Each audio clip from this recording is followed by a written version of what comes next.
સરકારના એપ્રેન્ટિસ તરીકે હું કટારિયા મુકેશ, અમારી સાથે બહુ અન્યાય થાય છે। 2011થી પરીક્ષા રાખેલ છે।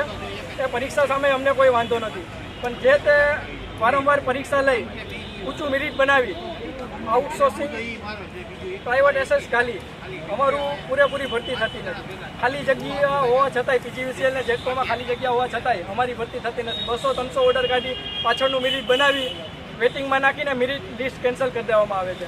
200-300 જણા લઈ આગળ ભ્રષ્ટાચાર કરી આગળની ભરતી વારંવાર દર વર્ષે લે છે। આના માટે પ્રાઇવેટ એસએસ આઉટસોર્સિંગ બંધ કરવા માટે અમે સરકારને વારંવાર રજૂઆત કરેલ છે ને જે તે સમયે વિજય રૂપાણી પ્રદેશ પ્રમુખ 2013માં રહી ગયા છે। એ પણ અમારા પાસે લેખિતમાં ભલામણ આપેલ છે કે અમે તમારી માંગ ઉચ્ચ અધિકારી લગીને પહોંચાડશું। ત્યારે સૌરભ પટેલ ઉર્જા મંત્રી હતા, તેની પાસે લેખિતમાં અમારી કાર્યવાહી કરવા માટે જોગવાઈ આપેલ છે। હજી સુધી અમારે કોઈ લેખિતમાં જોગવાઈ આપેલ છે, અમારે કોઈ ન્યાય મળ્યો નથી। તેથી અમે વિજય રૂપાણીભાઈને કહીએ છીએ કે અમારી સાથે ન્યાય કરો। અમે 3500 એપ્રેન્ટિસે એક્ઝામ દીધી છે, અમારું 35% લગીને મેરિટ ટકાવી રાખો 5 વર્ષ ને 3500 વિદ્યાર્થીઓમાં 35% લેખે જે પણ આવી ગયેલા છે એ લોકોને જીબી ક્લાસ 4 હેલ્પરની પરીક્ષામાં પાસ થઈ ગયેલા છે અને હેલ્પરની ભરતી કરો।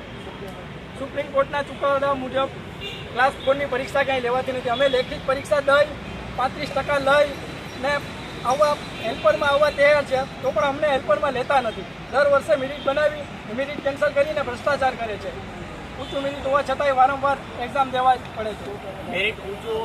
મેરિટ આવવા છતાં મેરિટ જેમ ક્લાસ 1 ઓફિસરનું 5 વર્ષ મેરિટ રહે છે, પણ આપણા એપ્રેન્ટિસ ભાઈઓનું અમારા એપ્રેન્ટિસ ભાઈઓનું મેરિટ એક જ વર્ષની અંદર એ મેરિટ કેન્સલ કરી દેવામાં આવે છે। તો એ મેરિટ ટકાવી રાખવા માટે પણ એક અમારો મુદ્દો છે અને આઉટ